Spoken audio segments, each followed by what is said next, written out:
रहमानुर्रहीम। मैं हूँ मियाँ अब्बास कसर एडवोकेट और आप देख रहे हैं मेरा यूट्यूब चैनल लीगल हैंड। आज मैं जो आप लोगों को अपने व्यूअर्स को ये बात बताने लगा हूँ कि अगर मियाँ बीवी हैं, वो किसी ऐसी नागहानी सूरत घरेलू ऐसी नाचाकी पैदा हो जाती है और बीवी तलाक ले लेती है या मर्द तलाक दे देता है, तो उस बीवी के पास जो है वो नाबालिग जो है वो बच्चे हैं। जब वो नाबालिग जो बच्चे उसके पास हैं तो उसको कस्टडी भी माँ के पास ही रहेगी। अगर मर्द चाहेगा भी कस्टडी मुझे दी जाए तो कानूनी तौर पर वो औरत के पास ही रहेगी, कस्टडी उसके पास रहेगी। अब एक क्वेश्चन ये पैदा होता है कि उस मर्द की एक बेटी है, छोटी है, माइनर है। क्या वो शख्स जो है वो अपनी बेटी को वापस अपनी औरत से जो है ले सकता है, उसकी कस्टडी अपने पास कर सकता है या नहीं? सबसे पहले तो ये है कि कस्टडी तो तभी ले सकता है कि अगर उस औरत ने दावा दायर किया, बच्चों के नानो नुफ़क़ा का दावा दायर किया, तो क्या है कि अगर उसने दावा दायर किया है और वो शख्स जो है वो अदालत में हर महीने अकॉर्डिंग टू ऑर्डर जितना वो अदालत ने खर्चा मुतय्यन किया है वो दे रहा है हर महीने, वो तो फिर उसका राइट बनता है कि वो उससे मुलाकात भी कर सकता है और वो कस्टडी का भी कर सकता है। लेकिन उसकी कोई ग्राउंड्स होती हैं, कुछ ऐसी वजूहात होती हैं कि किस लेवल पे जाकर जो है वो कस्टडी, एक कस्टडी आर्जी होती है और एक कस्टडी जो है दायमी होती है,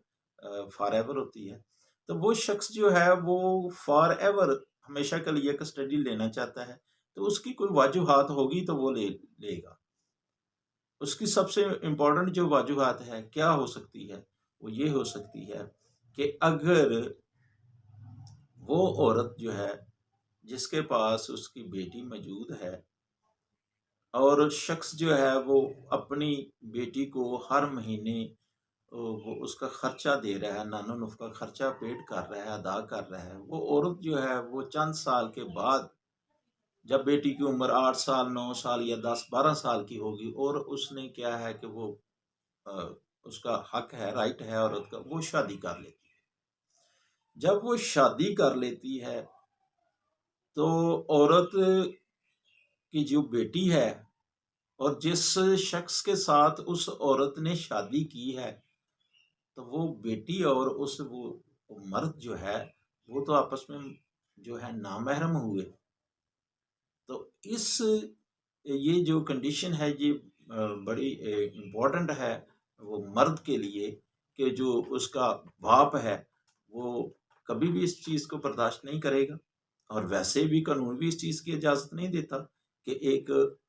नामहरम शख्स के पास जो है वो कोई रह सके। तो क्यों? क्योंकि वो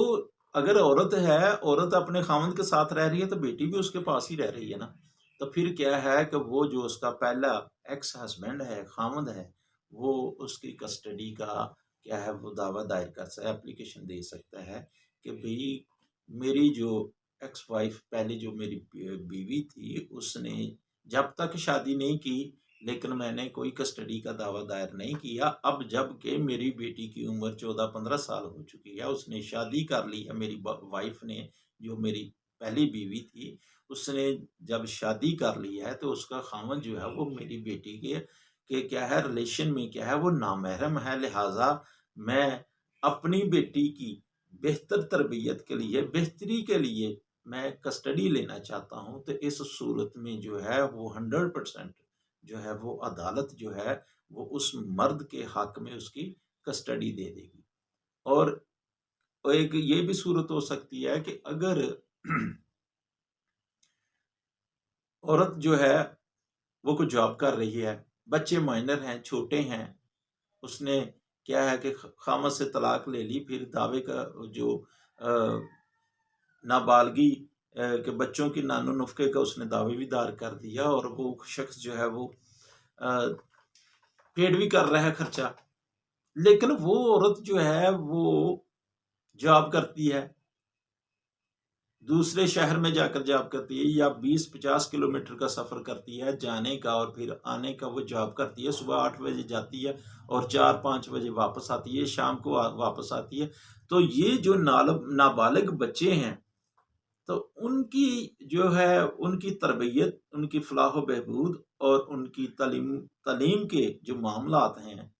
आया कि वो कौन उसको देख रहा है, उसकी बेहतर तरबियत कैसी होगी? फिर तो यही होगा कि वो औरत जो है सुबह उसको खाना बनाया, बच्चों को दिया, सलाम अलैकुम, वो तो चले गई। फिर जब शाम को ही खाना बनाया, बच्चों को दिया, लेकिन बच्चे जो हैं वो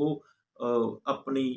माँ की गोद में वो रहना चाहते हैं, अपनी माँ से तरबियत हासिल करना, लेकिन ऐसे तो तरबियत उसको सही तरीके से नहीं मिल सकेगी। अगर औरत है भी, वो अकेली रह रही है, उसके साथ जो है वो बच्चों की या नानी भी नहीं है या उसके घर वाले भी मौजूद नहीं है, तो क्या है, वो औरत अकेली रह रही है, वो किसी के सुपुर्द भी करके जाए या कोई आया रख लेती है, किसी नौकरानी की रख लेती है और उसके हवाले कर देती है। लेकिन इस सूरत में भी जो मर्द जो है वो कस्टडी का जो है वो हक हासिल रखता है। फिर क्या है, अगर ये देखा जाए कि ये जो औरत है, इसके पास मेरे नाबालिग बच्चे हैं और वो अदालत में ये प्रूव कर देता है कि ये औरत फ़ाहिशा है या औरत जो है वो डांसर है या कोई ऐसी गलत एक्टिविटीज़ में वो मुब्तला है, जिससे बच्चों की तरबियत पर गहरा असर पड़ सकता है, उसकी जो औरत के जो हालात वाक़यात को देखकर, अगर वो अदालत में प्रूव करता है वाक़या ऐसे मामला, तो फिर भी जो अदालत जो है वो मर्द को जो है उसकी कस्टडी बच्चों की मिल सकती है। ये कुछ ऐसे हैं ग्राउंड्स जिसकी वजह से जो मर्द को माँ से बच्चों की कस्टडी मिल सकती है।